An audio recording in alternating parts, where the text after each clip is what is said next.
aluno, tudo bem? Hoje, dentro da língua portuguesa, vamos iniciar o nosso curso de gramática, né? Nós vamos iniciar por análise sintática, ok? Porque a análise sintática a gente já vai mexendo indiretamente com classes de palavra, tudo. Então, é a maneira que nós achamos mais conveniente de começar o nosso curso, tá? Antes de entrar na nossa aula 1, eu quero só deixar um conselho para você. Primeiro, você veja a aula, né, como você está vendo agora. Essa aula é acompanhada de um material, né, e o material ele é mais complexo do que a aula aqui nos slides, né? Então, você procure não demorar muito entre assistir a aula, como você está fazendo agora, e ter acesso ao material, né? O conselho 2 é que você imprima o material, porque o material impresso sempre é mais fácil de manusear, de guardar, de retornar, né? Esses são, então, dois conselhos. O terceiro e último é que você faça bastante exercício. Gramática é muito semelhante à matemática, você só vai assimilar o conhecimento se você fizer bastante exercício. Eu vou propor para você aqui no curso cerca de 2.500 exercícios, né? Mas eu diria que se você conseguir fazer 4.000 exercícios até o dia da prova, aí você vai estar excepcionalmente bem preparado, né? Então, quer dizer isso, com isso quero dizer que você precisa correr atrás um pouco de exercício, tá? Na internet. Tem um livro bom que é o Faça e Passe, tá? Cheio de exercícios bem objetivos, eu gosto muito deles, né? Ou contratar uma plataforma de exercício aí, não é caro, deve estar em torno de R$140, eu não sei. Mas fique com esse último conselho aí em mente, que é fazer todos os exercícios que estão na lista, né, que acompanham cada aula nossa, e, se possível ainda, você correr atrás aí por fora, tá? Fazer provas anteriores, provas de outros concursos, tudo que você conseguir, fique com isso em mente, fazer exercício, tá bom? Bom, vamos para a nossa primeira aula de gramática, né, que é sujeito e predicado, o básico da nossa análise sintática e o básico da prova que nós vamos realizar aí no final do ano, né? Muito bem, então vamos lá, vamos para as definições. Sujeito é o termo da oração suporte de uma afirmação feita pelo predicado, e predicado é o termo da oração que projeta uma afirmação sobre o sujeito através do verbo. Então, você está vendo aí no nosso exemplo que tirou o sujeito, o que sobra é predicado, ok? Então, assim que eu descobri o sujeito, excluí o sujeito, o que sobrar é predicado, tá? Bom, então vamos a algumas considerações. A observação número 1. O verbo está sempre na mesma pessoa e número do seu sujeito. Assim, pergunte ao verbo quem é o sujeito da ação para descobri-lo. Então, veja bem, gente, eu quero saber quem faz a ação, né? Muitos alunos vêm com um vício do segundo grau de não ir atrás da ação, né? Por exemplo, vai no verbo contou e pergunta, contou o quê? Não é isso que eu quero saber. Eu quero saber quem contou, ok? Então, veja, quem contou, a resposta que eu tiver será o sujeito. Vamos voltar ao slide e ver. Então, isso eu chamo de passo 1, né? O que é o passo 1 da análise sintática? Você vai no verbo, ok? E pergunta para ele, quem contou? Eu quero saber a ação, não é contou o quê, né? Tira esse vício de segundo grau. Eu quero saber o dono da ação. Quem contou? Resposta, o rapaz, sujeito. Ok? Vamos para voltar para o nosso slide. Então, esse é o que eu chamo de passo 1 da análise sintática. É o quê? Você vai no verbo e pergunta para ele quem fez a ação. Quem contou? Né? Por exemplo, a casa caiu. O que caiu? Então, é sempre assim, quem tal coisa, o que tal coisa. É isso que eu quero para a gente descobrir o sujeito, ok? Bom, usualmente, observação já na 2, o sujeito precede o verbo, né? Ou seja, já vamos introduzir um conceito aqui que é a ordem direta. O que é a ordem direta? Quando eu tenho o sujeito, a minha frase, né, minha oração está montada com sujeito, verbo, complemento verbal, que é objeto direto, objeto indireto, e o adjunto adverbial, né? O sujeito, gente, ele pode estar antes ou depois do verbo, ele pode estar em qualquer lugar da frase, né, da nossa oração. Então, por isso que eu preciso perguntar para o verbo e descobrir quem é o sujeito. Então, vamos ver outro exemplo aí, né? Vou no verbo e pergunto, quem comeu? Resposta, o bonito moço, sujeito, pronto, ok? Então, eu tenho uma ordem direta. Eu tenho sujeito, eu tenho verbo, eu tenho aqui o objeto direto e tenho aqui o meu adjunto adverbial. Isso é uma ordem direta, ok? Agora, o que eu tirar desta sequência, eu tenho então uma ordem inversa ou uma ordem indireta, né? Comeu o bonito moço o bolo ontem. Mesma coisa, quem comeu o bonito moço? Então eu só inverti a posição do sujeito, ok? O sujeito pode estar em qualquer lugar da frase, por isso que é importante o passo 1 da análise sintática, é descobrir quem é o sujeito. Observação 3. Quando o núcleo do sujeito é um substantivo, pode ser permutado pelos pronomes ele, ela, eles, elas. Ou seja, qual é o resumo disso? O que é núcleo? Núcleo é a palavra base. Então, o que é núcleo do sujeito? Ou é um substantivo, ou é um pronome, ok? Bom, lembre-se que os pronomes retos, eu, tu, ele, nós, vós, eles, só podem funcionar como sujeito, tá? Dessa forma, ele comeu o bolo ontem, está certo, tá? Agora, convidei ele para jantar, está errado, tá? Já é um novo conceitozinho, as coisas vão aparecendo, por isso que eu falo, vamos começar por análise sintática, a gente vai mexendo com um monte de coisa da gramática, né? Então, veja, o eu, tu, ele, nós, vós, eles é pronome reto e pronome reto só pode ser sujeito, tá? Agora, precedido de preposição, ele pode ser complemento verbal, né? Então, por exemplo, tá certo se eu falar assim, ó, dei isso para ele. Ok, ó, isso aqui está certo, tá? Por que que está certo? Porque eu tenho uma preposição, tá bom? Agora veja aqui eu não tenho preposição, então não posso usar o pronome reto, tá bom? Ok, gente? Vamos prosseguir. Bom, descoberto, né, o sujeito, eu preciso classificar o sujeito, né? Bom, quais tipos de sujeito que eu tenho? Eu tenho o sujeito determinado, indeterminado e o sujeito inexistente.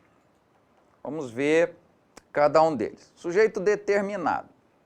Ocorre quando a terminação do verbo e o contexto permite identificar quem é o elemento a quem o predicado se refere, né? Ou seja, quem está fazendo a ação, né? Então, por exemplo, o serviço roubou o meu marido. Como é que eu vou fazer mesmo no passo 1? Ó, vou deixar você doido de tanto falar isso. Passo 1, o que eu faço? Vou no verbo e pergunto, quem roubou? O serviço, pronto. O serviço é o meu sujeito, beleza? Muito bem, então eu sei quem fez a ação. eu sei quem é o sujeito, ele é então determinado, tá? Sujeito simples é aquele que tem apenas um núcleo, ou seja, ou um pronome reto, né? Ou um substantivo. Então, o que é que era, né? Vai lá no verbo, o que é que era muito bonito? O amanhecer, sujeito, né? O amanhecer, sujeito. Cadê o meu substantivo? Amanhecer, né? Eu só tenho um substantivo, sujeito simples, tá? Se eu tenho mais de um núcleo, eu tenho então um sujeito composto. O que é que caminham, né? Vai no verbo. O que é que caminham? Doença e saúde. Pronto, tenho aqui, descobri meu sujeito. Doença, substantivo, saúde, substantivo, ou seja, eu tenho dois núcleos do sujeito. Se eu tenho dois núcleos, esse sujeito é composto. Sujeito expresso, às vezes a questão pergunta para a gente em qual oração eu tenho um sujeito expresso. O que é um sujeito expresso? É aquele que vem escrito na oração. Eu leio o sujeito, né? Então, por exemplo, esses exemplos aí, ó. Amanhecer, ele está escrito, eu estou lendo. Então, isso é um sujeito expresso, né? Saúde, amanhecer, isso é um sujeito expresso. Eu consigo lê-lo, tá bom? Muito bem. Sujeito agente é o que pratica a ação, tá bom? Muito bem. Vou no verbo, né? Quem chutou o menino? Ele está praticando a ação, então é um sujeito agente. Sujeito paciente é quando sofre a ação expressa pelo verbo na voz passiva, né? Ó, outra coisa aparecendo nova aí pra gente, voz passiva, ok? Então, o que é a voz passiva? Você tem o verbo normalmente ser ou estar, né? Aqui o verbo ser, né? E você tem uma locução verbal, né? E um verbo no particípio, né? Ok? Então, locução verbal, né? Com o verbo ser ou estar e o verbo principal no particípio, você vai pensar numa voz passiva, né? Muito bem. Muda alguma coisa para eu descobrir o sujeito? Não, vou perguntar para o verbo. O que é que foi chutada? O que é que foi chutada? Resposta, a bola, sujeito. Então não muda nada, tá bom? Só que a bola sofreu a ação. Não foi ela que chutou, né? Foi o menino que chutou. Então isso é um sujeito paciente. Sujeito agente paciente é quando o sujeito faz a ação e recebe a ação que ele mesmo praticou, né? É um verbo reflexivo, ok? Então, por exemplo, o operário feriu-se. O operário feriu ele mesmo, né? Então, isso é um sujeito que, ao mesmo tempo, é agente e paciente, tá? Vamos lá. Sujeito oculto, elíptico ou implícito na desinência verbal ou ainda desinencial. O que é isso? São os mesmos nomes que o sujeito oculto, né? Ou seja, um sujeito que não é expresso, ou seja, ele não está escrito na minha frase, tá? Recebe. Então, você tem que decorar todos esses nomes, que são, vamos dizer, entre aspas, sinônimos, né? Sujeito oculto, também conhecido como sujeito elíptico, também conhecido como sujeito implícito na desinência verbal, ou também conhecido como sujeito desinencial, ok? Então, é aquele que não vem explícito na oração, ou seja, não é expresso, né? Mas a terminação do verbo permite identificá-lo. Então, por exemplo, comemos um delicioso lanche. Você vai lá no verbo e pergunta, quem comemos? A gente sabe que a resposta é nós, né? Então, nós está escrito na oração? Não. Por isso que ele é um sujeito oculto, tá ok? Como eu descobri? Pela terminação do verbo, tá ok? Agora, como é que eu faço? É o passo 1 que você tem que estar gravado no final dessa aula, né? Muito bem. O sujeito oculto é sempre um pronome pessoal do caso reto. Por que isso? Porque você vai na terminação do verbo para descobrir o sujeito. E a terminação do verbo, como é que eu conjugo o verbo?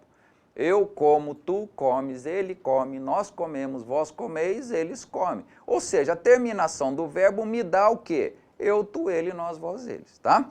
Então, por exemplo, Pedro e Paulo estavam na lanchonete, comeram um delicioso lanche. Vamos descobrir o sujeito da primeira oração. Vou no verbo e pergunto para ele, quem estavam? Pedro e Paulo. Sujeito do verbo estavam, Pedro e Paulo. Muito bem. Vou na outra oração agora. Vou no verbo lá e pergunto, quem comeram? Eles, porque a terminação do verbo me dá eles, ok? Então, embora eu saiba que eles equivale a Pedro e Paulo, né, o correto é eu dizer que o sujeito de comeram é eles, um pronome, tá ok? O último sujeito determinado é o sujeito oracional. Isso aí nós vamos ver mais para frente, nós vamos começar também pelo período simples, né? Quando nós estivermos no período composto, você verá que isso aí é uma oração subordinada substantiva subjetiva, ok? Mas muda alguma coisa? Não. O que eu vou fazer? Eu vou no verbo e vou perguntar para ele. Às vezes você precisa usar um pedacinho do predicado para facilitar a você descobrir o sujeito, né? Aí, por exemplo, nesse aqui eu vou perguntar o que é só, às vezes dificulta. Eu vou perguntar o que é triste? O que é triste? A minha resposta é assistir a essas cenas repugnantes. Então isso aqui é o quê? Sujeito. Tá ok? Só que ele é uma oração. Por que ele é uma oração? Porque tem verbo, né? Então, sempre que eu tiver um verbo, eu tenho uma oração, né? Um verbo dentro do sujeito me dá um sujeito oracional. Então, lembrando, sujeito é tudo aquilo que responde à minha pergunta. O que é triste? Assistir essas cenas repugnantes. Tudo isso é sujeito. Como eu tenho um verbo ali dentro, é um sujeito oracional, é uma oração. Ok, gente? Então, encerramos aí sujeito determinado, ou seja, o sujeito que eu sei quem é, tá? Bom, do 2, sujeito indeterminado. Ocorre quando a terminação do verbo e o contexto não permitem identificar a quem nem a quantos o predicado se refere. Ou seja, eu não sei quem faz a ação ali do verbo, né? Há 3 maneiras de se indeterminar o sujeito. A primeira, colocando-se o verbo na terceira pessoa do plural. A segunda, justapondo-se o pronome se, que vai receber então o nome de índice de indeterminação do sujeito, ou pronome de indeterminação do sujeito, mas o mais tradicional é ser índice de indeterminação do sujeito.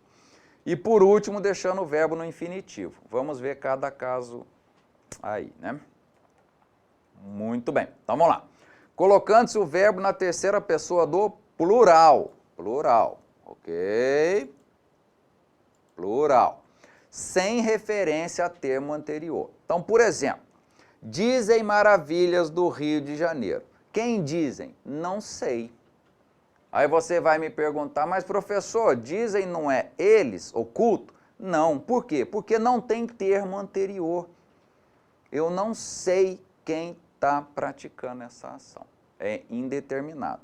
Vamos voltar no slide lá, que a gente tem um exemplo com termo anterior. Vamos voltar. É rápido.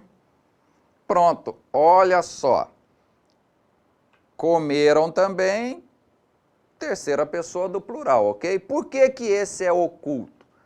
Porque eu sei que é Pedro e Paulo, ou seja, eu tenho um termo anterior. Quando eu tenho um termo anterior e me deparo com um verbo na terceira pessoa do plural, é um sujeito oculto, ok? Agora, quando eu não tenho um termo anterior, eu tenho um sujeito indeterminado, ok? Então, sempre que você se deparar com o verbo na terceira pessoa do plural, né? que não tenha um sujeito expresso, né, que não está escrito ali, você vai ter que analisar. Tem um termo anterior que me diz quem são eles? Tenho, então sujeito oculto. Ah, não tenho, então sujeito indeterminado, ok? A segunda maneira é justapondo-se o pronome se, que, como eu disse, recebe o nome de índice de indeterminação do sujeito. O verbo fica sempre no singular, tá? E o substantivo precedido de preposição, ok? Então, olha só, gente. Verbo no singular, melhorar a minha seta. Verbo no singular, o meu pronome se pendurado no verbo e a minha preposição de, né? O que é do? Do é a preposição de mais artigo o, ok? Gente, então verbo que tem o se pendurado e o substantivo seguinte a esse verbo, né, que complementa esse verbo, tem preposição, o que vai acontecer? Eu tenho um sujeito indeterminado e o verbo ficará sempre no singular, tá bom?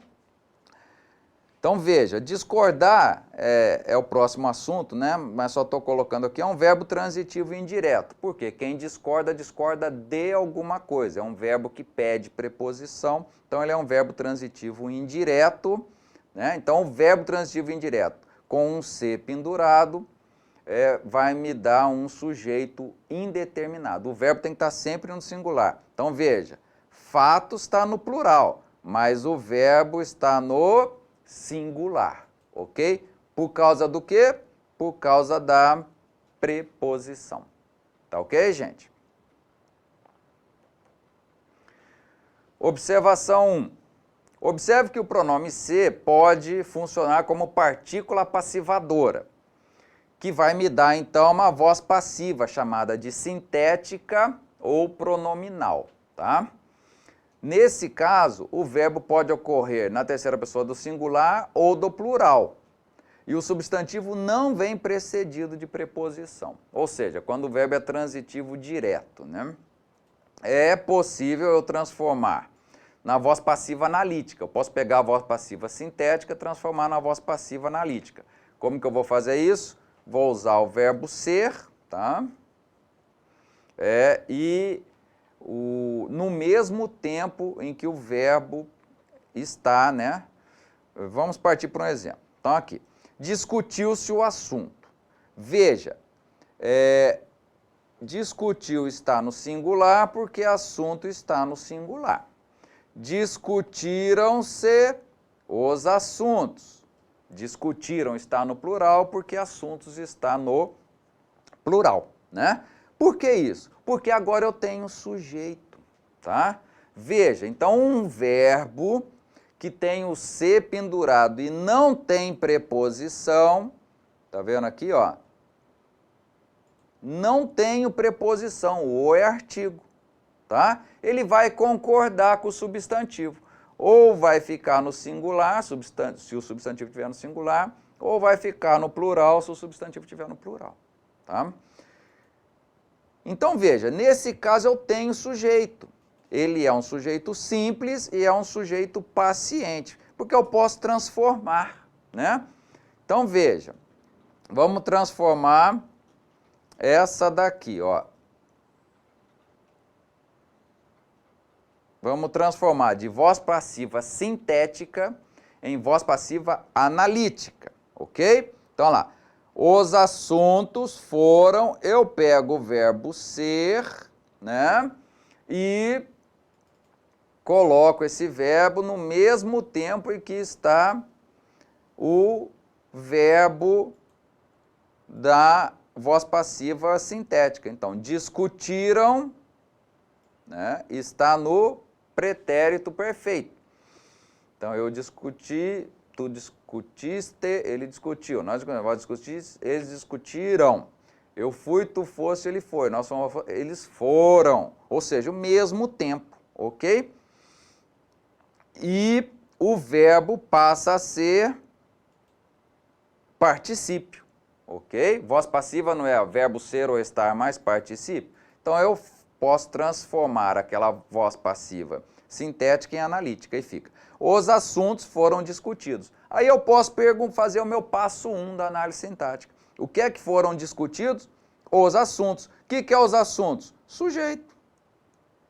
Por isso que o verbo tem que concordar com o sujeito, ok? Muito bem. No caso do C, índice de indeterminação do sujeito, não é possível transformação da voz passiva e o substantivo funciona como objeto indireto. Então veja, gente, qual é o resumo, né? Verbo com o C pendurado. Eu vou ver se tem preposição. Tem preposição? Então eu tenho sujeito indeterminado e o verbo fica no singular, tá bom? O que se segue é sujeito? Não, o que se segue é, nós vamos ver mais para frente, um objeto indireto, tá?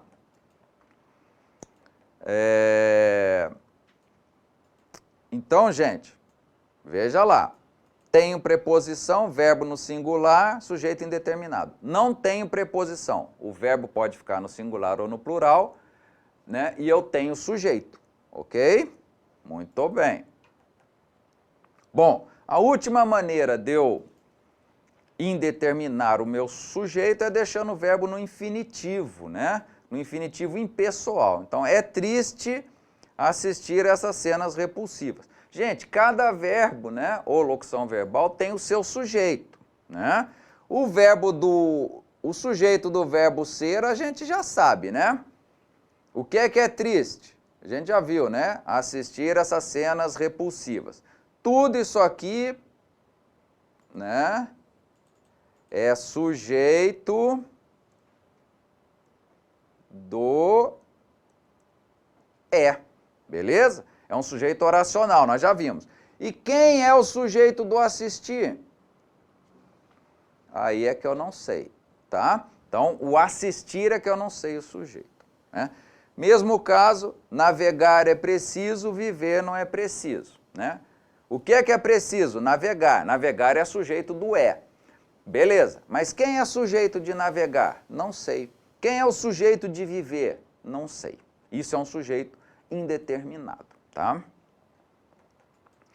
Sujeito inexistente é, por último, então, também conhecido como oração sem sujeito. Tem que saber essas duas maneiras. Na verdade, tem até mais uma que eu já vou chegar lá, tá?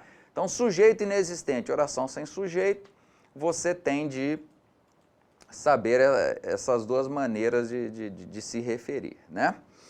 Ocorre quando não existe elemento ao qual o predicado se refere. Não existe sujeito. O verbo que não tem sujeito chama-se verbo impessoal. Então é a terceira maneira de falar sujeito inexistente. Pode ser sujeito inexistente, pode ser oração sem sujeito, ou pode ser ainda verbo impessoal. In é prefixo de negação, né? Impessoal é não pessoal, ou seja, sem pessoa. Um verbo sem pessoa é um verbo que não tem sujeito, tá? Esse verbo fica sempre no singular, com exceção do verbo ser. O verbo ser, às vezes, pode concordar com o predicativo, então ele pode estar no plural, tá? Os principais verbos impessoais são verbo haver no sentido de existir, de acontecer e na indicação de tempo passado. Tá com asterisco aqui porque esse aqui é o mais tradicional, né? É o haver no sentido de existir. O outro asterisco aqui também de tempo transcorrido, né? São os usos mais comuns do verbo haver, tá? Então aqui, havia muitas pessoas na manifestação. Olha lá. Ele está no sentido de existir. Como é que eu vou saber? Você tem que trocar por existir, ok? Então, quando você bater no verbo haver, você troca pelo verbo existir e veja se dá certo. Se der certo, o verbo haver está no sentido de existir e ele é, então, impessoal, ou seja, ele tem que ficar no singular e ele não tem sujeito, tá? Então, vou trocar aqui por existiam. Aqui, existiam. Existiam muitas pessoas na manifestação. Deu certo? Deu. Ok. Então, esse verbo haver está sendo usado no sentido de existir. Então, ele é impessoal, ele não tem sujeito. Isso é uma oração sem sujeito. Então, veja, ele fica no singular, independente aqui desse plural. Por quê? Porque isso aí não é sujeito. O que é sujeito? Não tem. Não existe sujeito. Ok? Muito bem. Outro uso do há é tempo transcorrido, né? Aí, há 2 anos conheci minha esposa, ou seja, 2 anos passados, né? 2 anos para trás, tá? Então, esses são os principais usos do verbo haver de forma impessoal, de forma que me dá uma oração sem sujeito, tá? Veja que ele fica no singular, né? Ó, aqui está no singular, embora anos esteja no plural, né? Muito bem. Próximo, fazer e passar na indicação de tempo passado também e de fenômeno da natureza. Esse aqui é outro uso também frequente, ó, o verbo fazer com tempo transcorrido, tá? Ele também é impessoal e fica no singular, né? Faz 2 meses que não o vejo. Então, 2 meses, tempo passado, para trás, tá ok? Aí o verbo fazer vai ficar sempre no singular e você também não tem sujeito nisso aí, tá? Verbo ser estar na indicação de tempo e distância. Então, é noite, está tarde, são 2 quilômetros aqui até a chácara. Lembra a exceção que eu falei? O verbo ser, mesmo impessoal, sem sujeito, ele pode ir para o plural concordando com o predicativo, né? Ele acabou aqui concordando com quilômetros, que é um predicativo. Não é sujeito. Por que não é sujeito? Porque essa oração não tem sujeito, né? Está quente é outro exemplo, tá? Todos os verbos que indicam fenômenos da natureza são também impessoais, né? Ou seja, eu tenho uma oração sem sujeito, um sujeito inexistente. Tá? Relampejou durante a chuva, nevou na Serra Gaúcha, né? Esses verbos aqui, então, ó, não tem sujeito, tá bom? Mas precisamos tomar cuidado com esses verbos fenômenos da natureza. Quais são os cuidados? O primeiro é que, usado de forma metafórica, esses verbos admitem sujeitos. Ou seja, quando chover não é cair água do céu, né? Por exemplo, choveram elogios. O que isso quer dizer? Que eram tantos elogios que parecia uma chuva de elogios. Então isso é um sentido metafórico, é uma comparação, né? Dessa forma, eu vou perguntar para o verbo sim. Vou lá no verbo, o que é que choveram? Passo 1, lembra? Passo 1, que você tem que tá com isso decorado hoje ao final da aula. O que é que choveram? Elogios. Isso responde a minha pergunta. Então, elogios é sujeito. Ok? Eu tenho sujeito, tá? Outra observação, veja só. Amanheceu às 6 horas da manhã. O que é isso? Oração sem sujeito, verbo impessoal. É um fenômeno da natureza. Agora veja só, amanheceu um belo dia. Eu posso aplicar o passo 1? Posso. Vou lá no amanheceu. O que é que amanheceu? Um belo dia é a minha resposta. Ou seja, um belo dia sujeito. Isso também é uma forma discreta, mas é uma forma metafórica do uso do verbo fenômeno da natureza, né? É que o dia nasceu e ele compara com o amanhecer, né? É uma metáfora também, tá bom? Mas em suma, gente, esse verbo fenômeno da natureza você tem que ter cuidado. Veja essa diferença, amanheceu às 6 da manhã, amanheceu um belo dia. Aplica o passo 1 nele lá, que se tiver resposta, esse verbo tem sujeito, tá ok?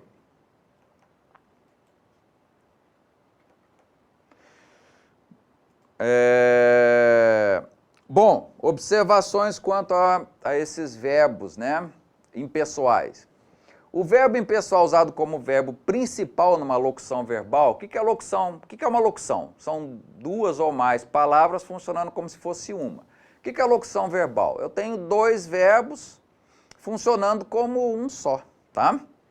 Então, se o verbo principal for impessoal, o verbo auxiliar é impessoal. O que é verbo principal? Verbo principal é o que está no infinitivo, no particípio ou no gerúndio, ok? Infinitivo comer, particípio comido e gerúndio comendo, ok? Então, em azul aqui, deve haver, deve fazer, são os meus verbos principais. Verbo principal é o que manda, ele não é o principal? Ele é o chefe, é o carro forte da minha locução verbal. Então, ele é que tem que ser analisado, ok? Bom, me deparei com o verbo haver. O que eu vou fazer? Trocar por existir, né?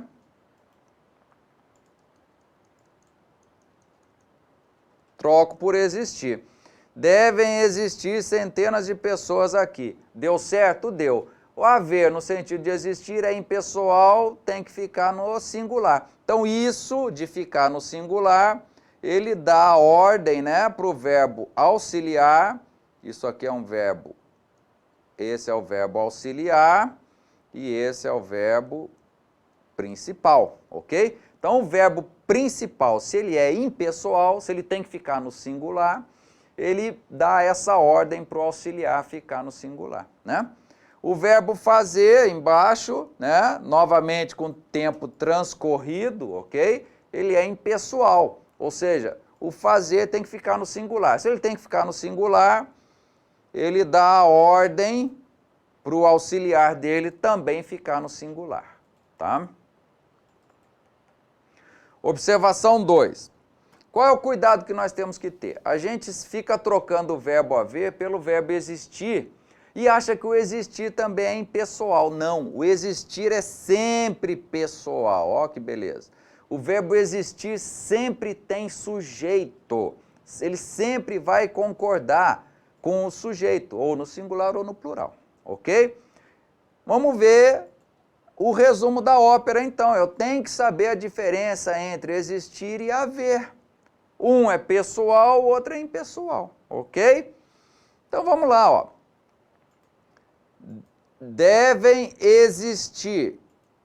Existir não é sempre pessoal? Sim. Se ele não tivesse o devem, né, que é o auxiliar dele, não ficaria existem centenas de pessoas aqui? Sim. Então, se ele se flexionaria, ele dá a ordem para o auxiliar dele se flexionar, ok? Ou seja, o auxiliar tem que concordar, né, com o sujeito, tá? Existem centenas de pessoas aqui, exatamente, porque ele sempre é pessoal. O que é que existem?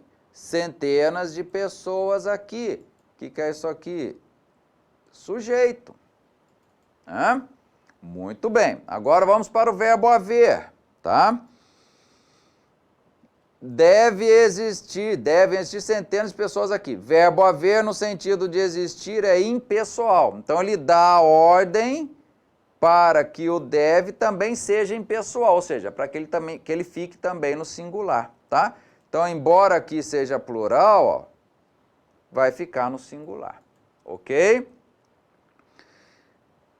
Bati no verbo haver, troco pelo existir. Existem centenas de pessoas aqui. Cabe, cabe. Coube bonitinho. Então, esse verbo haver é impessoal. Ele fica no singular e isso aqui não é sujeito, né? Ok? Não é sujeito. Muito bem, vamos ver o que ele é. Vamos lá. Observação final, então, agora para a gente fechar. Ao se deparar com o verbo haver e com o verbo acompanhado do pronome ser, eu não posso fazer aquele passo 1, tá? Porque se eu perguntar, eu vou ter resposta e vou achar que é sujeito, né? Ou seja, eu me deparei com um verbo que tem o ser pendurado. O que eu vou analisar? Para a aula de hoje, é suficiente eu ver se tem a preposição, né? Se tem a preposição, sujeito indeterminado, o verbo fica no singular. Se não tem preposição, é voz passiva, tem sujeito, o verbo tem que concordar com o sujeito, tá? Muito bem. Para a aula de hoje, basta, né? Para a lista de exercícios que acompanha essa aula aí vai ser suficiente, tá? E eu bati no verbo haver. Olha lá, há 2 carros na garagem. Se eu perguntar o que é que há, não vou ter resposta? 2 carros, vou ter. Mas isso não é sujeito, porque essa oração não tem sujeito. Então eu não posso fazer o passo 1 para o verbo haver. Quando eu me deparar com o verbo haver, o que eu tenho que fazer? Trocar pelo verbo existir.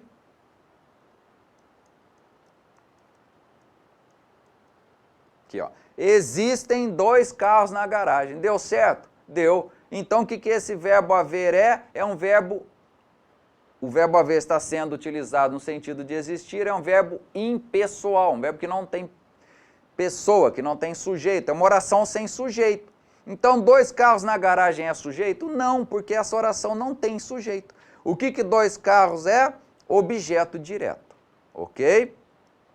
Me deparei com um verbo pendurado com o pronome ser. Vou perguntar o que é que precisa-se? Não, porque se você perguntar, você vai ter resposta. Não posso perguntar, eu tenho que analisar. Tenho preposição? Tenho preposição.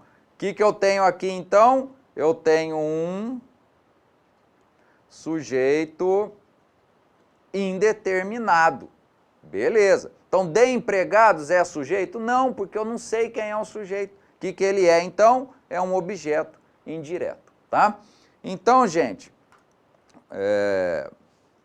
muitas informações que só serão assimiladas se você fizer exercícios, tá?